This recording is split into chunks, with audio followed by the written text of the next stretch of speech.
जो भी आंदोलन होता है उसमें एक शक्ति होती है और वो शक्ति जनता की ताकत होती है।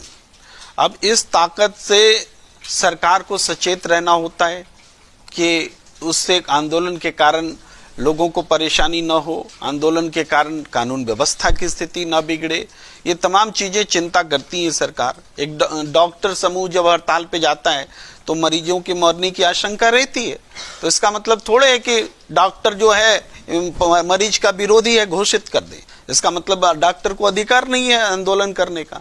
आंदोलन होगा, डॉक्टर अगर आंदोलन पे जाएंगे तो मरीज की मौत होगी, लेकिन इसकी जिम्मेदारी चुनी हुई सरकार की होती है कि वो मरीज की मौत ना हो और डॉक्टर को आंदोलन पे रोके, क्योंकि जनता ने सरकार को चुना है, डॉक्टरों को नहीं चुना है। जनता, ये मूल बात को समझना पड़ेगा। अब है कि आंदोलनकारी का जो पेंट किया जा रहा है कि ऐसे हैं वैसे हैं। देखिए, सबसे पहले सड़क को जाम किसने किया? सड़क जाम तो किसानों ने नहीं लगाया। सड़क जाम कीले ठोकी गई, बड़ी बड़ी सीमेंट की चीजें बनाई गई, गिट्टी भरे गए, क्या नहीं किया गया? ऐसा तो दुनिया में कहीं नहीं हुआ भाई, दुनिया में कहीं नहीं हुआ। लेकिन ये चीजें हुई, जाम लगाया, सड़क जाम सरकार ने लगाया। सरकार को क्या हक है सड़क जाम लगाने का?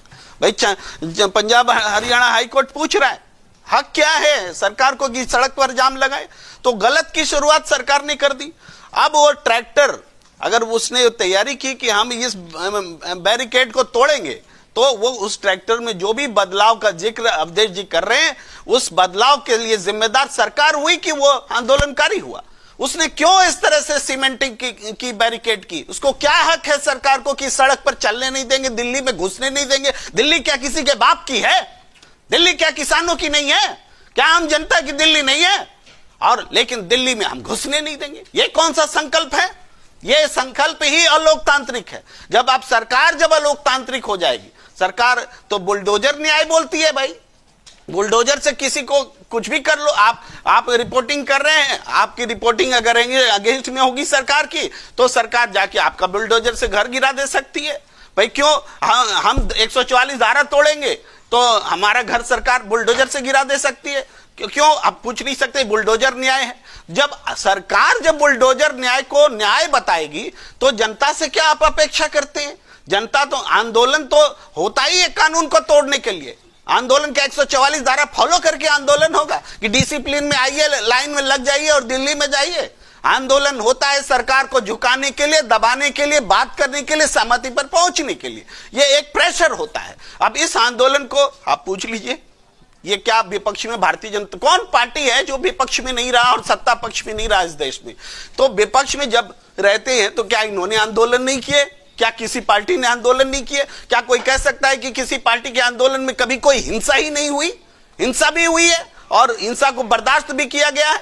यहां तक कि जेलों में भेज दिए जाते हैं, बहुत सारे मुकदमे दर्ज किए जाते हैं, सारे मुकदमे वापस लेते हैं, इसके बावजूद कि उसका नेचर क्राइम वाला होता है आंदोलन के दौरान। क्यों? क्योंकि फाइनली हम समाज में एक व्यवस्था चाहते हैं। ये आंदोलन हो क्यों रहा है? कौन सी नई मांग आ गई भाई?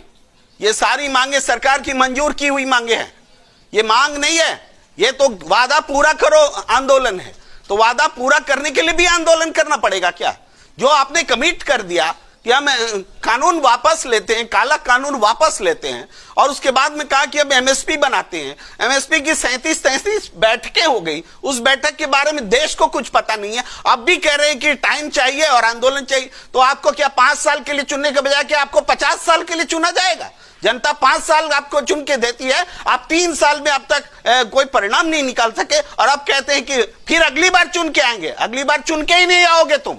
तो इसी कार्यकाल में आपको सॉल्यूशन देना पड़ेगा। इसीलिए जनता सड़क पर है और आंदोलन को दोष देना, आप कह रहे हैं कि आंदोलनकारी ऐसे है वैसे। इधर वार्ता चल रही है तो रात में आंसू बम गिराने का क्या मतलब है? रात में आंसू बम गिराएंगे आप? ये इजराइल और हमास की लड़ाई बना दिया है क्या आपने?